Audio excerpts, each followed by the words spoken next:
కొత్త బట్టలు, కొత్త వెలుగులు. మీ ఇంటి పండుగ సంతోషాలకు అసలైన చిరునామా సిఎంఆర్ షాపింగ్ మాల్. అందరికీ భోగి, సంక్రాంతి, కనుమ శుభాకాంక్షలు.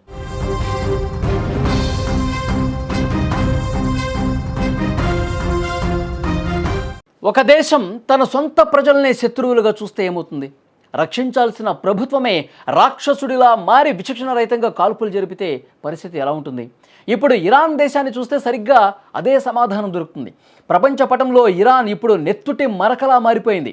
నిన్నటి వరకు అక్కడ వినిపించింది స్వేచ్ఛ కోసం నినదించే గొంతుకలు, కానీ ఇప్పుడు వినిపిస్తోంది తుపాకీ తూటాల శబ్దాలు, ఆత్మీయులను కోల్పోయిన వారి ఆర్తనాదాలు. అధికారికంగా 600 మంది, కానీ అనధికారికంగా 2000 మంది ప్రాణాలు గాల్లో కలిసిపోయాయి. అసలు ఇరాన్లో ఏం జరుగుతుంది? ఎందుకు ఇంత భారీ మారణహోమం? ఈ వీడియోలో క్లియర్గా మీకు ఎక్స్ప్లెయిన్ చేస్తాం. ఇరాన్ ఎన్నో నెలలుగా అక్కడ అట్టుడికిపోతుంది. ప్రభుత్వ విధానాలకు వ్యతిరేకంగా ప్రజలు రోడ్ల మీదకు వచ్చారు. వాళ్ళు అడిగింది ఆయుధాలు కాదు, కేవలం తమ హక్కులు, తమ స్వేచ్ఛ. కానీ ఇరాన్ ప్రభుత్వం ఆ ఆందోళన అణచివేయటానికి ఎంచుకున్న మార్గం హింస. తాజాగా అందుతున్నటువంటి ఇన్ఫర్మేషన్, ఇరాన్ వీధుల్లో పరిస్థితి చేదాటిపోయింది. ఇప్పటి వరకు జరిగిన ఆందోళనలో 600 మంది పైగా మరణించినట్టుగా లెక్కలు చెప్తున్నాయి. కానీ ఇది కేవలం బయటకు తెలిసిన నిజం మాత్రమే. స్వయంగా ఇరాన్ అధికారులే ఇచ్చినటువంటి సంకేతాల ప్రకారం ఈ మరణాల సంఖ్య ఇప్పుడు 2000 వరకు ఉండొచ్చని అంచనా వేస్తున్నారు. ఇష్టం వచ్చినట్టుగా కాల్పులు జరుపుతున్నారు, ఇష్టం వచ్చినట్టుగా చంపి పడేస్తూ ఉన్నారు. ఎవరైతే ఎదురు తిరుగుతారో, ఎవరైతే మాకు స్వేచ్ఛ కావాలంటారో, ఎవరైతే రోడ్ల మీదకి వచ్చి నిరసన తెలియజేస్తారో వాళ్ళ అంతు చూడటమే లక్ష్యంగా అక్కడ బలగాలు పనిచేస్తున్నాయంటే తమ దేశ ప్రజల మీద, తమ సొంత మనుషుల మీద ఈ విధంగా మారణకాండ సృష్టించడం నిజంగా ఇరాన్కి మాత్రమే చెల్లిందేమో. అలాంటి ఒక దారుణమైనటువంటి పరిస్థితులు కనిపిస్తున్నాయి. అక్కడ ఖమేనీకి వ్యతిరేకంగా పెద్ద ఎత్తున ఆందోళనలు జరుగుతున్నాయి.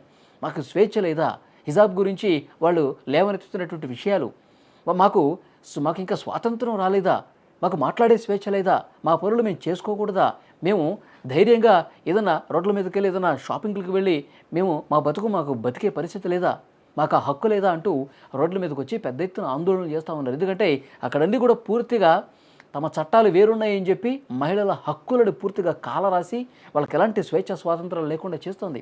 అందుకే నిజంగా పిడికిలు బిగించి పోరాటమే చేస్తూ ఉన్నారు. తొక్కి పెట్టాలని చూస్తే ఒక బంతిలాగా మేము పైకి ఎగురుతాం అని అక్కడ మహిళలు నినాదాలు చేస్తూ రోడ్ల మీదకి వచ్చి తమ హక్కుల కోసం పోరాటం చేస్తున్నారు. అయితే సైనిక చర్య చేస్తోంది ఇరాను. పూర్తిగా తమ బలగాలతో పెద్ద ఎత్తున మోహరించి ఎవరు రోడ్ల మీదకి రాకుండా, ఎవరైనా వాళ్ళు రోడ్ల మీదకి వచ్చి ఆందోళన చేస్తే చంపి పడేస్తాం అన్నట్టుగా బిహేవ్ చేస్తున్నారు. నిజంగా కాల్పులు చేస్తూ ఉన్నారు. చాలా అంటే చాలా దారుణమైనటువంటి పరిస్థితులు అక్కడ కనిపిస్తున్నాయి. ఇటు ఇరాన్ మీద సైనిక చర్య అవకాశాలను కూడా అమెరికా తీవ్రంగా పరిగణిస్తోందన్న వార్త పశ్చిమాసియా వ్యాప్తంగా ఉద్రిక్తతలు పెంచుతున్నాయి. ప్రస్తుతం యుద్ధ మేఘాలు అలుముకుంటున్నటువంటి సంకేతాలు ఇస్తున్నాయి. ఈ ఆందోళనకు సంబంధించి అమెరికా, ఇరాన్ మధ్య మాటల యుద్ధం తారస్థాయికి చేరుకుంటోంది. ఆందోళనకారులకు ఏమైనా జరిగితే తాము రంగంలోకి దిగుతామని పదే పదే ట్రంప్ హెచ్చరిస్తూ ఉన్నాడు. సైనిక చర్య దిశగా సన్నాహాలు చేస్తున్నారని చెప్పి సమాచారం కూడా వస్తుంది. అటు ఆందోళనకారులను ఉగ్రవాదులతో పోలుస్తున్నారు ఇరాన్ పాలకులు. ఈ మూకలు సమాజాన్ని నాశనం చేయడానికి ప్రయత్నిస్తున్నాయని ఆరోపిస్తున్నారు. అదే సమయంలో ప్రజల్లో నెలకొన్నటువంటి ఆందోళన పరిష్కరించడానికి ప్రభుత్వం సిద్ధంగా ఉందని చెప్తున్నారు. దేశాన్ని అస్థిరపరిచేందుకు అమెరికా, ఇజ్రాయెల్ కుట్రలు పన్నుతున్నాయని ఆరోపించారు. ప్రజా సమస్యలు పరిష్కరించడం తమ కర్తవ్యమని, అంతకంటే ముందు అల్లరి మూకలు సమాజాన్ని నాశనం చేయకుండా చూడాలని ఇరాన్ అధ్యక్షుడు అధికారికంగా ఒక ప్రకటన రిలీజ్ చేశారు. కానీ అక్కడ పరిస్థితులు మాత్రం చాలా భీతావహంగా కనిపిస్తున్నాయి. ఇరాన్లో కొంతమంది ఆందోళన చేస్తున్నారు, కొంతమంది పాలకులకి అనుకూలంగా కూడా చేస్తున్నారు. ఎందుకంటే ఎవరైతే అల్లర్లు చేస్తున్నారో వాళ్ళు అమెరికాకి, ఇజ్రాయెల్కి మద్దతు తెలుపుతూ సొంత దేశానికి, దేశ పాలకులకు వ్యతిరేకంగా చేస్తున్నారంటే వాళ్ళు దేశద్రోహం పాల్పడుతున్నారని చెప్పి ఇక్కడ ఉన్నటువంటి ఇరాన్ పాలకులకు మద్దతు తెలుపుతూ ఇంకొంతమంది కూడా మాట్లాడుతున్నారు. రోడ్ల మీదకి వచ్చి వాళ్ళు కూడా నిరసన తెలియజేస్తున్నారు ఆందోళనకారులకు వ్యతిరేకంగా. సో కొంత ఇరాన్లో పరిస్థితులు చేయిదాడుతున్నటువంటి పరిస్థితి. కొంతమంది అసలు పూర్తిగా ఇక్కడ ద్రవ్యోల్బణం పూర్తిగా చేయి జారిపోయింది, విపరీతంగా రేట్లు పెరిగిపోతున్నాయి, ఆర్థిక వ్యవస్థ అస్తవ్యస్తంగా ఉంది, ఈ పాలకులకు అసలు చేత కావట్లేదని చెప్పి ఇంకొంతమంది ఆందోళన చేస్తూ ఉన్నారు.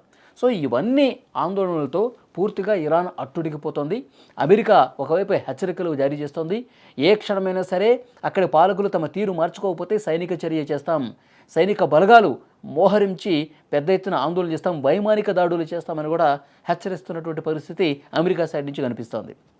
సో ఎప్పుడు ఏం జరుగుతుందో కూడా ఇరాన్లో అర్థం కావట్లా. ఎప్పుడు ఎటువైపు నుంచి దాడులు జరుగుతాయి, ఎప్పుడు ఎటువైపు నుంచి కాల్పులు జరుపుతాయి, ఎప్పుడు అక్కడ ఉన్నటువంటి ఇరాన్ బలగాలు ఏం చేస్తాయో కూడా అర్థం కావట్లేదు. సో క్షణక్షణం కూడా ఒక భయం గుప్పిట్లో అక్కడ ప్రజలు కాలం గడుపుతున్నారు అనడానికి ప్రస్తుత పరిస్థితులు అద్దం పడతా ఉన్నాయి.